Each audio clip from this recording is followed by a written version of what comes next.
gouvernement va entreprendre bientôt la construction de 11 établissements d'enseignement technique et de formation professionnelle. La décision a été prise au Conseil des ministres aujourd'hui même. Un projet de loi qui institue les juridictions de commerce a aussi été adopté lors de ce Conseil. Adoption de plusieurs recommandations des États africains dans la lutte contre le VIH pédiatrique au cours de la rencontre ministérielle continentale d'Abidjan, ce qui va favoriser l'éradication de la pandémie. Le transport urbain d'Abidjan va connaître un changement au niveau de l'ensemble de son système. C'est ce que les acteurs de ce secteur comptent faire et nous saurons comment se fait la gestion des fonds alloués au renouvellement du parc automobile dans ce journal. Madame, Monsieur, bonsoir. Un projet de loi qui institue les juridictions de commerce a été adopté lors du Conseil des ministres. Le Conseil des ministres qui autorise aussi la construction de 11 établissements d'enseignement technique et de la formation professionnelle. Awa Touré nous fait l'écho de la rencontre du palais présidentiel. Les usagers pourront dorénavant saisir les cours d'appel de commerce en cas de prolongement du litige après la décision en première instance. Le Conseil des ministres a adopté à cet effet un projet de loi portant institution et organisation des juridictions de commerce. Le présent projet de loi qui a été adopté innove en plusieurs points. Premièrement, il institue des cours d'appel de commerce à part entière qui sont détachés donc des cours d'appel de droit commun. Ensuite, il ramène l'intérêt pécuniaire du litige qui permet de déterminer le taux de ressort à 25 millions de francs CFA au lieu d'1 milliard qui avait été prévu par l'ancienne loi. Il envisage de faire passer l'intérêt pécuniaire des litiges relevant exclusivement de la compétence des chefs de juridiction commerciale à 300 millions de francs CFA, et ceci dans le souci de permettre aux présidents des juridictions commerciales qui cumulent des attributions juridictionnelles et administratives de jouer efficacement leur rôle de chef de juridiction. Le gouvernement entend aussi renforcer la compétitivité des entreprises ivoiriennes à travers la réglementation des autorisations et actes administratifs. La multiplicité de ces actes administratifs qui sont tarifés naturellement constitue non seulement un frein majeur à la célérité, à la réduction des coûts des procédures d'importation et d'exportation, mais également une difficulté technique dans la mise en place du guichet unique du commerce extérieur. La délivrance de tout certificat ou autorisation de l'administration est désormais donc gratuite, à l'exception des certificats et autorisations relatifs à l'inspection phytosanitaire et à l'inspection des médicaments pour lesquels les redevances sont instituées. Et en le faisant, le gouvernement entend évidemment améliorer, et cela significativement, les performances de notre pays au classement du Doing Business. Le Conseil a par ailleurs autorisé la construction et l'équipement de 11 établissements d'enseignement technique en vue d'améliorer l'offre de formation en Côte d'Ivoire. Le Conseil a donc autorisé la construction et l'équipement de 11 nouveaux établissements d'enseignement technique et de formation professionnelle, notamment à Abidjan, à Botro, Boisflé, Bouna, Issia, Bouaké, Mans, Yamsokro et Zouaouni. Ce programme de nouvelle construction est d'un coût total de 53 milliards 152 millions 730 883 francs CFA. Face à la reconstitution rapide des dépôts sauvages, l'occupation anarchique des trottoirs et des espaces verts, le gouvernement appelle les populations à un comportement éco-citoyen. Face à la généralisation de cette situation qui menace gravement la santé de tous, le gouvernement en appelle au civisme et à l'adoption d'un comportement éco-citoyen. Et cela pour un cadre de vie sain et propre. Le Conseil donc a instruit le ministre de la Salubrité urbaine et l'ensemble des ministres concernés à l'effet d'intensifier le dispositif répressif et de prendre toutes les mesures appropriées pour lutter contre l'incivisme et promouvoir un cadre de vie sain. Le Conseil des ministres a également examiné les conclusions et recommandations du séminaire sur la gestion des conflits. Relativement au conflit intercommunautaire qui est survenu donc dans le département de Bouna, naturellement au mois de mars dernier, le séminaire a donc recommandé des actions urgentes pour amener la cohésion entre les communautés, notamment la poursuite des acteurs des actes délictueux devant les juridictions et l'indemnisation des victimes. Il ressort des enquêtes judiciaires en cours sur les événements de Bouna que 71 personnes sont détenues, dont 16 jugées et condamnées. Dominique Ouattara veut participer à l'éradication du VIH-Sida chez les tout-petits. L'ambassadeur spécial de l'ONU-Sida sait que cela nécessite une intervention à deux niveaux.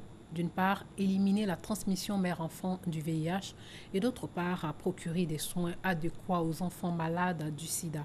Pour faire avancer les choses, lors de la rencontre ministérielle continentale d'Abidjan, plusieurs recommandations des États africains dans la lutte contre le VIH pédiatrique ont été adoptées. Mahama Traoré, Jérôme Kofi Abolan.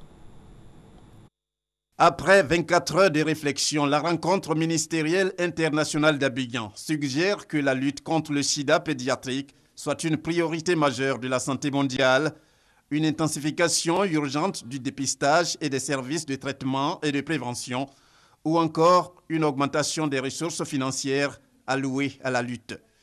À ces recommandations des participants, il faut ajouter cette contribution de l'ambassadeur spécial de l'ONU-Sida, la première dame de Côte d'Ivoire, Dominique Ouattara.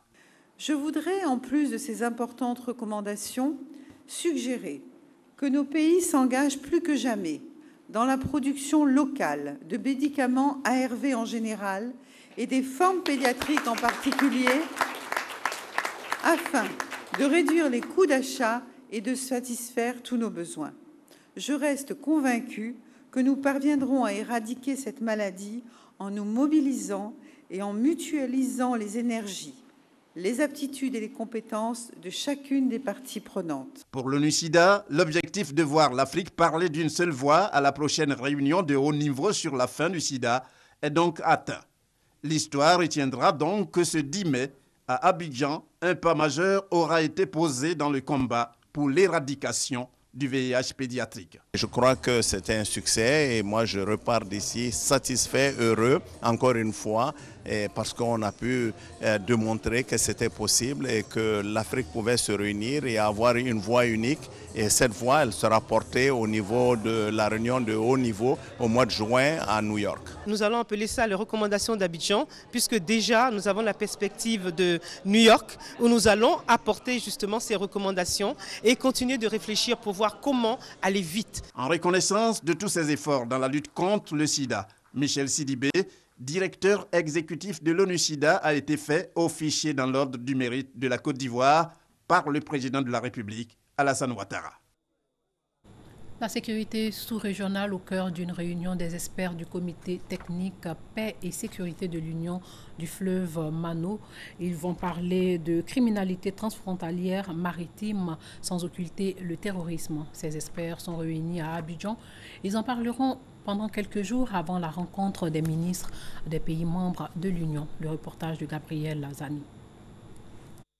La question de la présence des terroristes dans les pays ouest-africains ne se pose plus. Les experts du comité technique de l'Union du fleuve Mano, UFM, sont à Abidjan depuis ce mercredi pour trouver des solutions à l'insécurité nourrie par la montée en puissance du terrorisme dans la sous-région. Le premier acte qui est important, c'est d'abord de s'entendre sur la stratégie commune qui doit être utilisée, notamment l'échange d'informations, notamment la formation des ressources humaines, notamment les équipements que nous avons pour faire face à la menace qui est commune.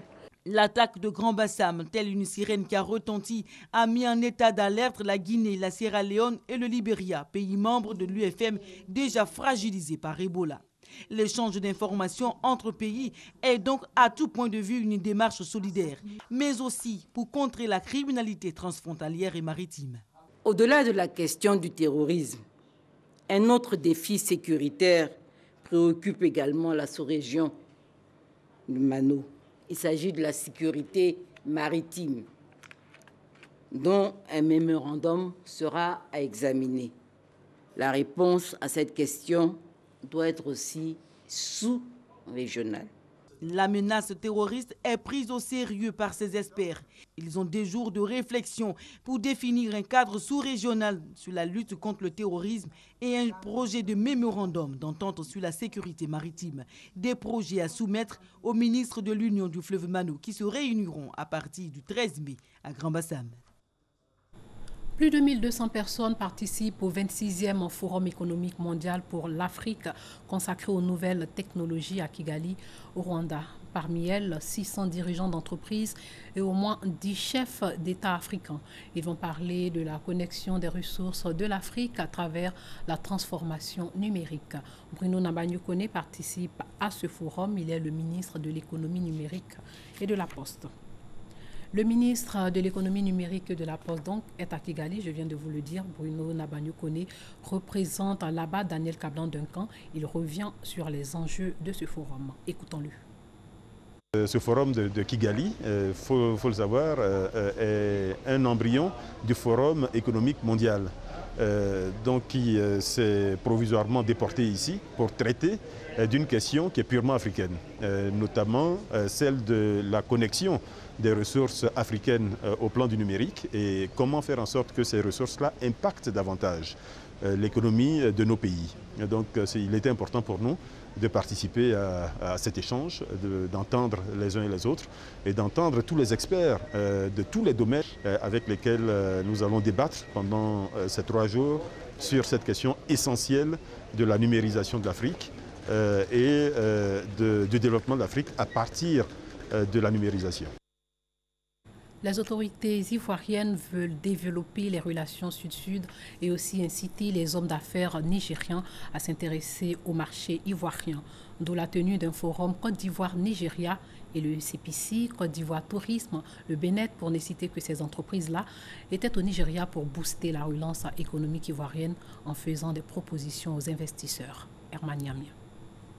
Forum économique Côte d'Ivoire-Nigeria à Lagos pour présenter aux investisseurs nigériens les potentialités de la Côte d'Ivoire en termes d'investissement.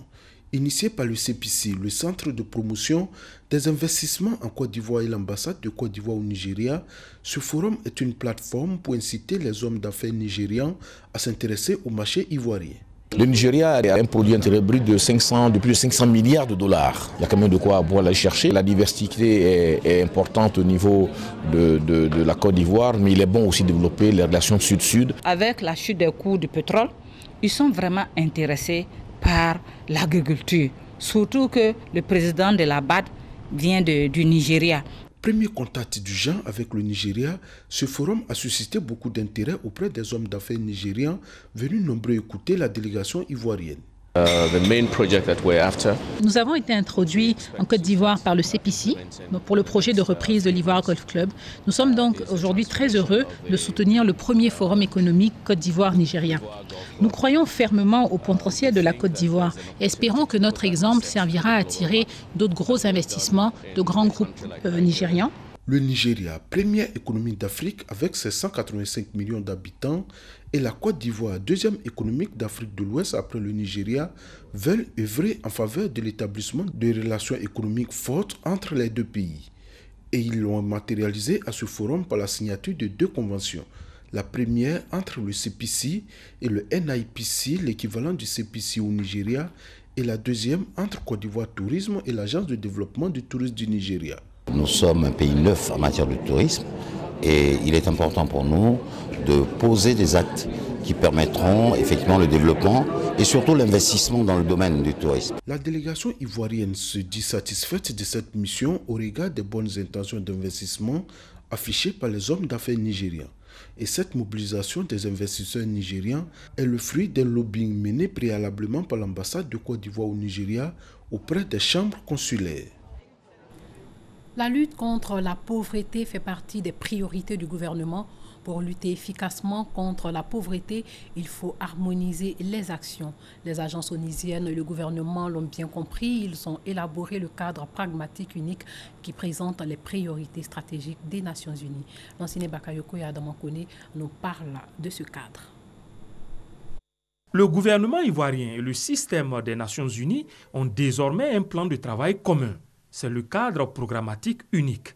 Son objectif, mieux coordonner les priorités du Plan national de développement PND 2016-2020. Ce plan, à la fois plus ambitieux et mobilisateur, doit permettre d'accélérer la marche vers l'émergence dans toutes ses dimensions. Ce plan de nouvelle génération nécessite un accompagnement particulier des partenaires au développement et du système des Nations Unies en particulier. Pour mesurer les résultats escomptés, les revues annuelles et les évaluations thématiques seront conduites sur la base d'un calendrier de suivi et évaluation. Il s'agira dans ce cadre d'harmoniser les approches et de veiller à un meilleur alignement de tous les projets onusiens sur les priorités nationales. Une approche innovante appréciée par le gouvernement. Je voudrais saluer le parfait alignement du cadre programmatique unique 2017-2020, des cadres de coopération des différentes agences pour la période 2017-2020 sur notre plan national de développement 2016-2020. Le système des Nations Unies sera présent aux côtés de la Côte d'Ivoire au groupe consultatif de Paris, prévu les 17 et 18 mai prochains. Le président de la Chambre de commerce et d'industrie fait une proposition aux autorités, assouplir la fiscalité en vue de créer un environnement favorable aux affaires. Nicolas Dubo l'a dit à la tribune de Twins Time. Aux entreprises, il demande l'intégration de la formation des ressources humaines et les nouvelles technologies informatiques pour leur développement. Le reportage de Gabriel Zani. En 2020, la Côte d'Ivoire veut amorcer une étape importante dans son développement, l'émergence. Mais les entreprises sont-elles à la hauteur des enjeux de cette émergence? Mieux, peuvent-elles répondre à ces exigences? Autant de questions qui se posent à la fois aux entreprises privées et à l'État dans la perspective d'une économie forte et inclusive. Nicolas Djibo, le président de la Chambre de commerce et d'industrie, invité de Twins Time, tribune d'échange public et privé, a dit ce que l'État doit faire. Pour que notre pays soit plus attractif, il faut que nous fassions des progrès énormes.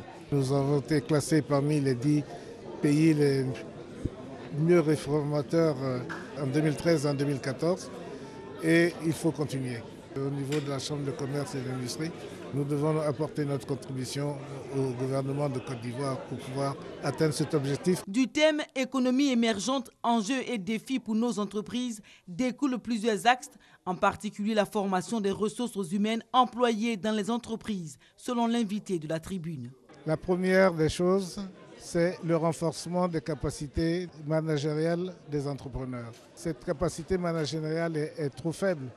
Dialogue au public-privé, les pistes de collaboration sont tracées ici dans la 3e édition de Twins Time, organisée par le comité de concertation État-secteur privé, CCSP, dont la secrétaire exécutive s'est réjouie de la tenue de la rencontre. Plus d'une cinquantaine de chefs d'entreprise participent régulièrement à ces rencontres formelles pour comprendre l'accompagnement du gouvernement auprès du privé. Les acteurs du transport urbain d'Abidjan veulent un changement au niveau de l'ensemble du système en vigueur, en ce qui concerne le cadre institutionnel, le financement et la gestion de l'espace. Les réflexions sur la nouvelle politique du transport urbain d'Abidjan ont permis au ministre des Transports de faire des précisions sur la gestion des fonds alloués au renouvellement du parc automobile. Lancine Bakayoko, Chanja Kwameala. Au titre du cadre institutionnel, les acteurs plaident pour la création d'une autorité organisatrice des transports urbains dans le Grand Abidjan.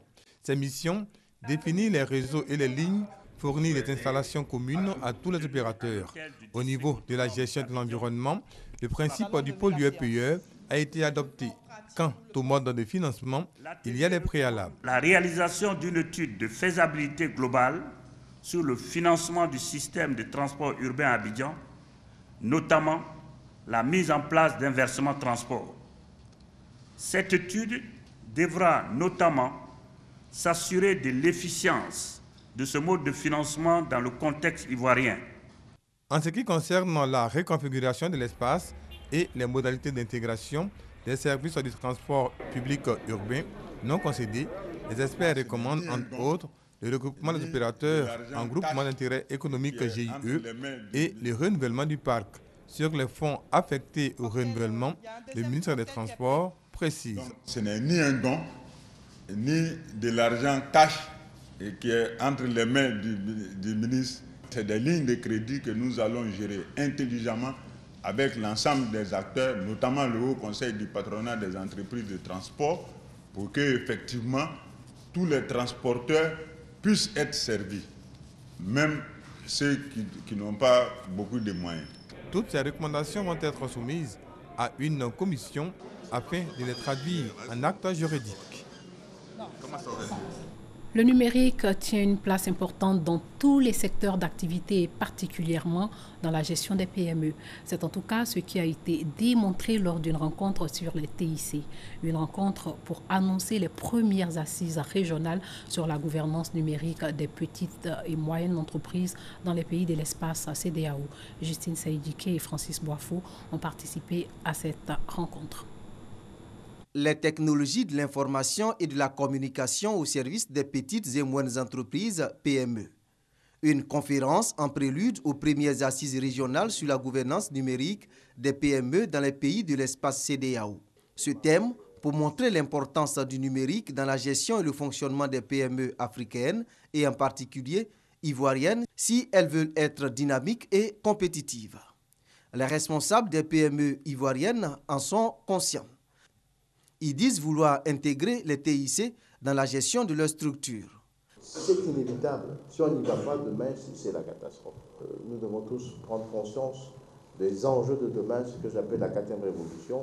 Le gouvernement ivoirien, ayant compris la nécessité et l'utilité du numérique dans les différents secteurs d'activité à très tôt prix, des dispositions permettant à toute personne physique et morale d'épouser l'ère des TIC.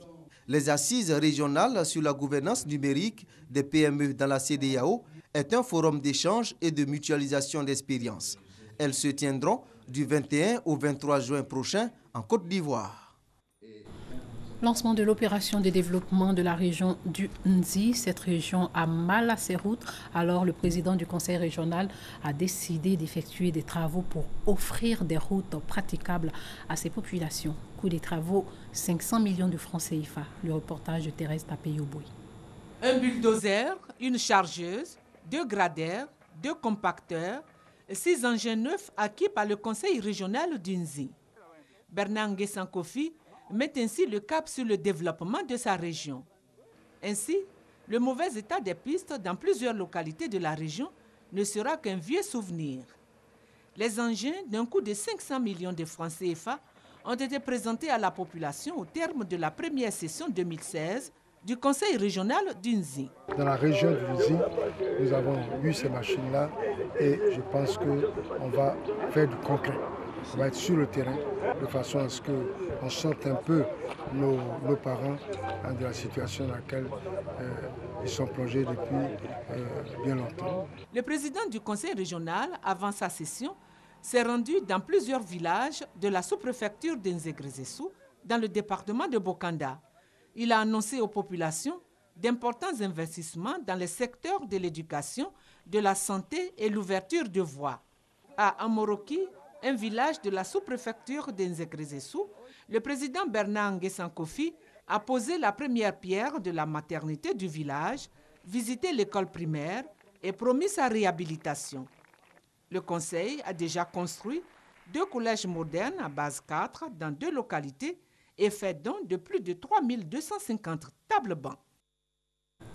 La délégation départementale du PDCI à Ouangolo remobilise les militants du parti en vue de préparer les prochaines échéances électorales. Paledi Maté a donné un message du président du PDCI à ses populations. Kader Sogodogo. Le PDCI RDA plus que jamais vivant dans le département de Ouangolo-Dougou. 3 temps forts sont à noter. L'hommage aux disparus avec un dépôt de gerbes de fleurs sur les tombes de plusieurs valeureux militants comme ici à Kawara avec El Hadj Bamuro Ouattara. Dans les principales artères de la commune de Ouangolo-Dougou, une longue procession riche en couleurs et en sang, comme pour dire que le PDCI RDA reste bien présent dans cette partie du pays. Le dernier temps fort, à Ouamelero, village situé à 20 km de la République du Mali, est rempli de symboles pour le parti. 8 militants sont décorés dans l'ordre du bélier. Occasion pour le délégué départemental de Ouangolo-Dougou et coordonnateur PDCI RDA de la région du Tchologo, Zied Daouda Koulibaly Pelewelenya, d'inviter tous les militants du plus vieux parti de Côte d'Ivoire à la sérénité. aucun chef sérieux ne désigne son successeur sur la place publique. Nous devons nous mobiliser pour aider le président Ouattara à réussir son second mandat. L'envoyé du parti, Palais Dimaté, livre quant à lui la quintessence du message d'Henri Konan Bédié. En 2020, le PDCI doit être debout parce que c'est le tour du PDCI de conquérir le pouvoir avec bien sûr les autres partis. Dans le département de Ouangolo-Dougou, les militants et sympathisants du PDCI RDA restent donc mobilisés et à l'écoute des mots d'ordre du parti en vue de remporter les batailles futures.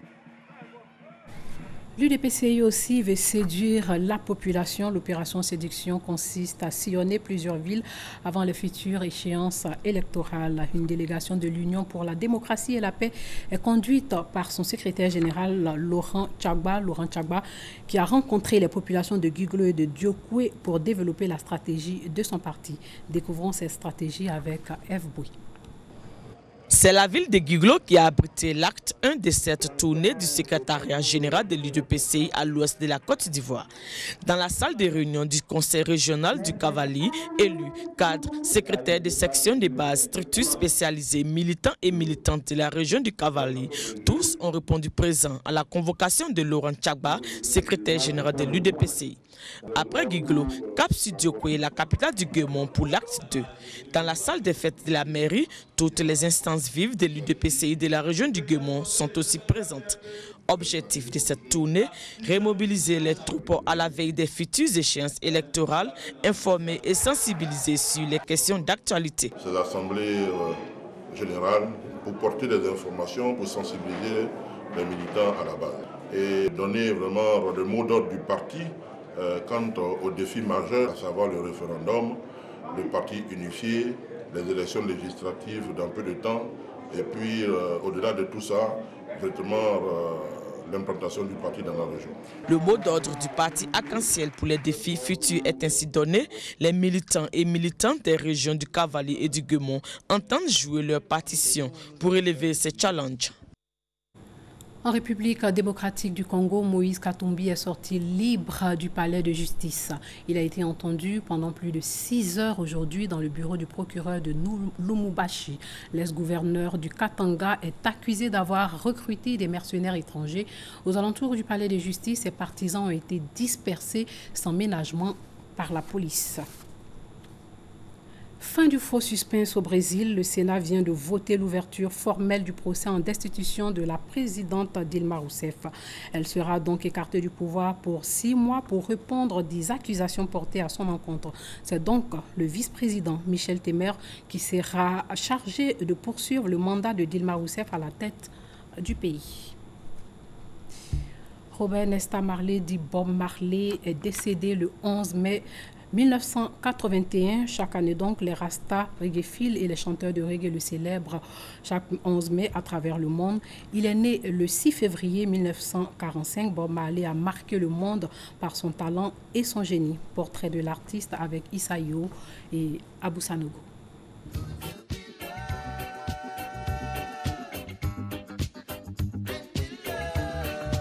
Cela fait exactement 35 ans que cette voix s'est éteinte. 35 ans que Robert Nesta Marley, dit Bob Marley, a rangé son micro. C'était le 11 mai 1981. Et depuis, tous les 11 mai, Rasta, reggaephile et amoureux du reggae, genre musical pratiqué par Robert Nesta Marley Beran Selassie, le célèbre partout dans le monde.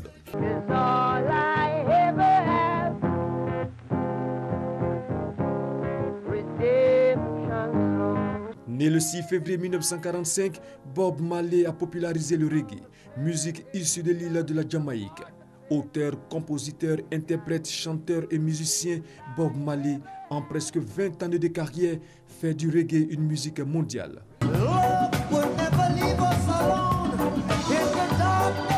Avec son mythique groupe The Wailers, il sortira une dizaine d'albums chez Island, sa maison de disques. Ces albums, tous des chefs-d'œuvre, obtiennent des disques d'or. Mais sa plus grosse satisfaction reste l'album Rastaman Vibration. Avec cet album, il réussit la plus grosse vente de son vivant avec des milliers d'exemplaires distillés à travers le monde. Rastaman Vibration, yeah, positive. Panafricaniste à souhait, Bob Marley est l'idole de toute une planète. En 1978, une délégation sénégalaise aux Nations Unies lui attribue la médaille de la paix dans le tiers-monde en remerciement de son influence en tant qu'artiste au service de la révolution. À Harare, au Zimbabwe, il organise un concert au Boston Award Stadium afin de récolter des fonds pour la nouvelle nation indépendante.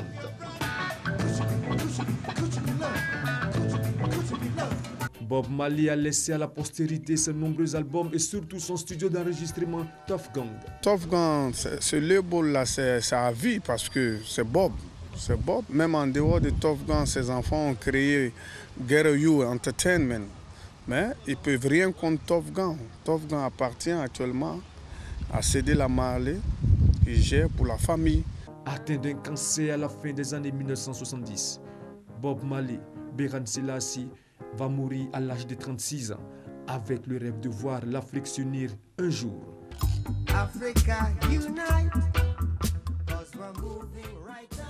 Voilà, merci de nous avoir suivis. Portez-vous bien.